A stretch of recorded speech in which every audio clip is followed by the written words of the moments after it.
Olá, hoje estamos aqui com esse Samsung modelo, deixa eu ver aqui, 270E.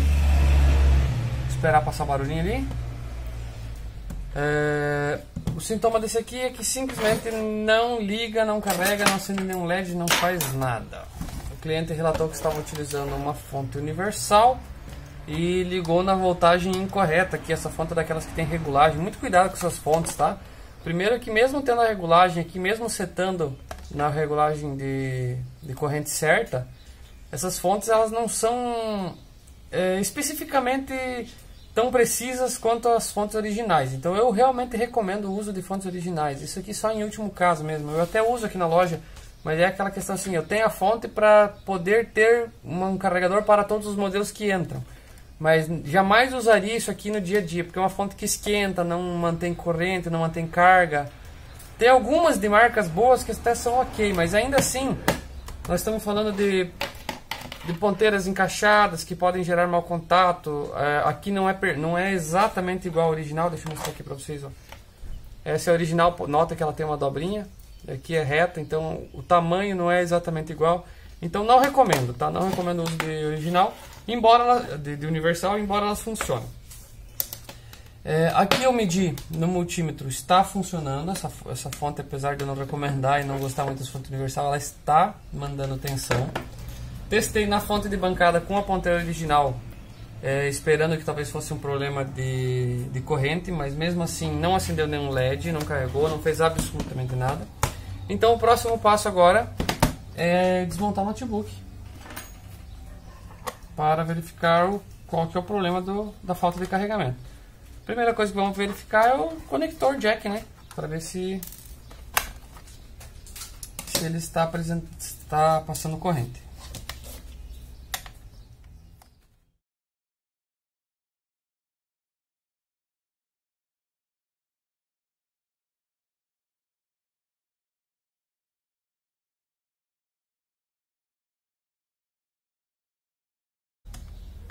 Uma dica interessante sobre esses modelos. A primeira vez que eu fui desmontar um 270 desse aqui, 270E, eu acho que serve para o RV411 também, o 370E.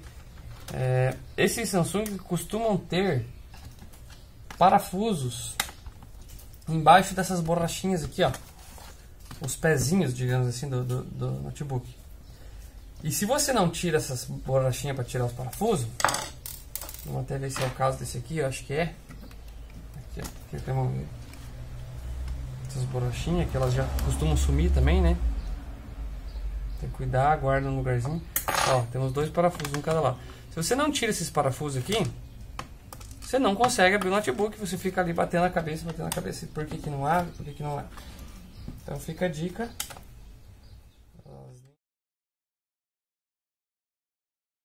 Esse parafuso aqui eu não consegui tirar, quero mostrar esse detalhe em vídeo aqui. Eu não sei o que aconteceu aqui nesse notebook, mas eu até achei estranho. Tem um buraco aqui, não sei se enfiaram uma chave aqui ou se esse parafuso espanou e não conseguiram abrir. Enfim, tá com o canto meio quebrado aqui, vou mostrar o detalhe. E tá com um buraco aqui. E o parafuso não sai. Gosto de deixar registrado em vídeo.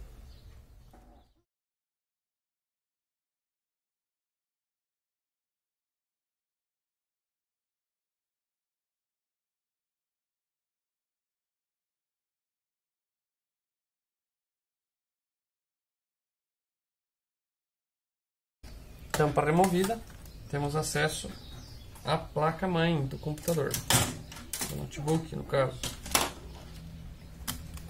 Vou conectar o carregador dele aqui no jack e medir, né, se está passando tensão. Agora eu vou falar da forma correta. Medir se está passando tensão até na ponteira que vai no conector que vai na placa-mãe. Ver se consigo mostrar aqui. Olha só, tem os 19 volts chegando na placa-mãe.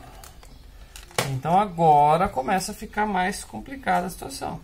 Porque se eu tenho 19 volts chegando aqui, não tem um problema de fonte, não tem um problema de conector, eu tenho um problema na placa-mãe.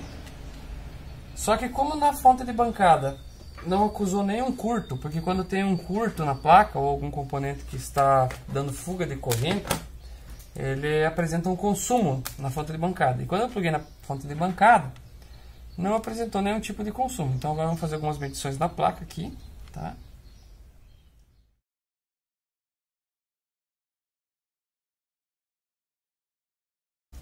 Aqui, logo na entrada da placa, as tensões primárias que a gente fala, eu até tenho tensão, só que eu tenho menos de 1 volt, está no 0,9.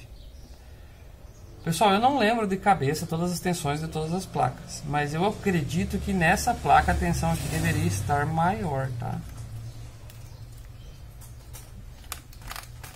Eu vou baixar o esquema elétrico dela, acho que até tenho já dessa placa aqui, para verificar bem certinho, mas aqui ó, eu sei que nessas bobinas aqui ele tem que ter tensão, e tá tudo zerado, ó.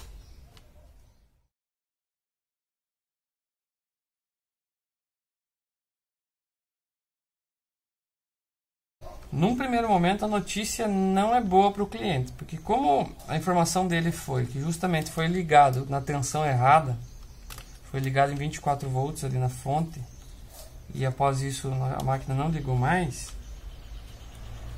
alguma coisa danificou, com certeza, e foi na placa-mãe. Agora, não tem o consumo, fica difícil de achar o curto. E se tivesse um curto, por exemplo, eu teria consumo. Geralmente o componente esquenta, fica fácil de localizar. Aqui eu não tenho curto, não tenho consumo, não tenho tensão na placa além do conector. Deixa eu ver aqui no conector. Só no conector tem 19, não sei se está pegando aí.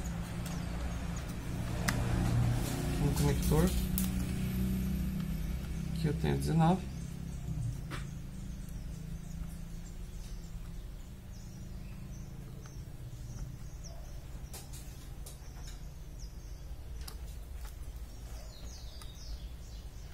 Já tem um capacitor aqui do lado que deveria ter 19, já não tem.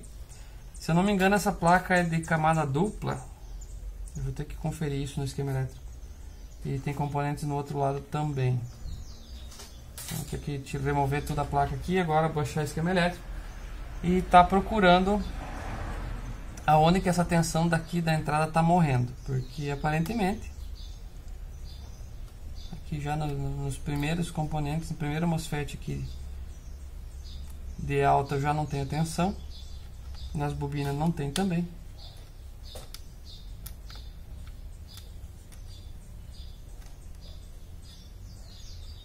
Aqui só analisando o esquema elétrico.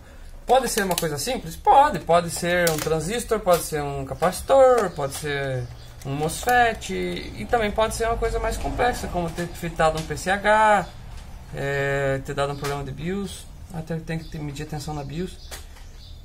Enfim, eu vou analisar o esquema elétrico e assim que eu achar a solução eu volto com o vídeo, porque senão o vídeo vai ficar muito extenso se eu mostrar todo o procedimento de análise do esquema elétrico. E o meu intuito do canal não é ensinar a fazer o procedimento, é simplesmente mostrar como é feitas as resoluções.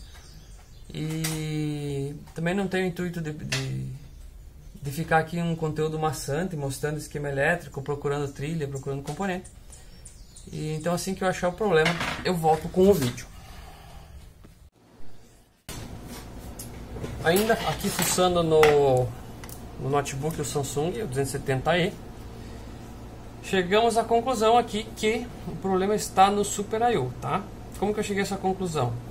Medindo as tensões no conector de entrada e nos MOSFETs de entradas, eu tenho corrente normal aqui, tá? Eu tenho 19 volts, eu tenho todas as tensões que devem estar aqui estão presentes, eu verificando no esquema elétrico. Beleza, até aí tudo já.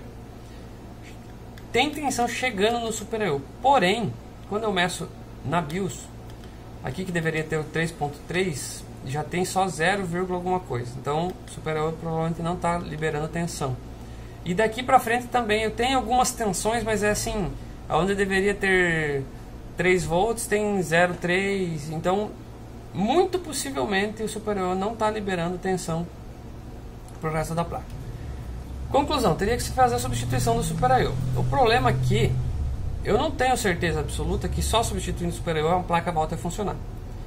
Então fica aquela dúvida assim, agora eu passo o orçamento para o cliente disso, e daí ele vai ter um custo sem ter a certeza absoluta que vai funcionar. Eu não posso arcar com esse custo, porque se eu compro o Super I/O, eu mando gravar, eu nem tenho a gravadora, eu tenho que mandar para um colega fazer a gravação para mim de Super I/O. Geralmente esse chip vem virgem quando a gente compra. Aí eu vou comprar o chip e vou mandar gravar, vou ter meus custos aqui do chip, da gravação, vou colocar aqui, às vezes a placa ainda não funciona. Aí fica aquela situação complicada aqui, como você vai cobrar um serviço que não deu certo do cliente? Não tem como, até pela legislação, teoricamente não podemos fazer isso. Mesmo que eu explique tudo isso para o cliente antes, isso dá rolo, já tive experiências com isso, é problemático. Então nesse caso eu estou preferindo condenar a placa-mãe inteira. Eu sei que chega a ser absurdo fazer isso por causa do Super I/O, só que eu estava olhando o valor do Super I/O dessa máquina aqui, mais a gravação vai dar em torno de R$300 com a minha mão de obra, né? Que é o valor basicamente que eu estou pedindo para o cliente desta outra placa, que agora eu já instalei na máquina aqui para testar. Eu tenho uma placa igual usada, que eu passei o orçamento para o cliente de R$350 trocada já. Então, ou seja, o valor que ele gastaria para substituir o Super I/O da dele e talvez funcionar, eu já coloco outra placa que está funcionando. Vou até mostrar para vocês aqui em vídeo. Vou ligar ela aqui, não sei se vai dar vídeo agora porque eu troquei as memórias também. Tá aí, ó, funcionando certinho. Então eu passei esse orçamento para o cliente. O problema é que ele não aprovou o orçamento, ele achou caro.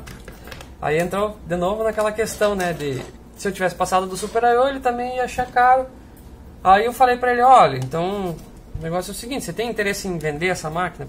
Pelo seguinte, eu já tive toda a mão de obra de desmontar, fiz todos os testes, busquei esquema elétrico, fui pesquisar sobre o Super I/O, sobre a gravadora, busquei outra placa, instalei aqui, testei, para passar orçamento para ele, e agora ele simplesmente não vai aprovar o orçamento, vou ter que montar essa placa de volta e devolver para ele. Expliquei toda essa situação para ele e falei assim, você não teria interesse em vender essa máquina para mim? Porque aí pelo menos eu consigo tirar esse tempo que eu perdi e tirar um lucro em cima dessa máquina, né?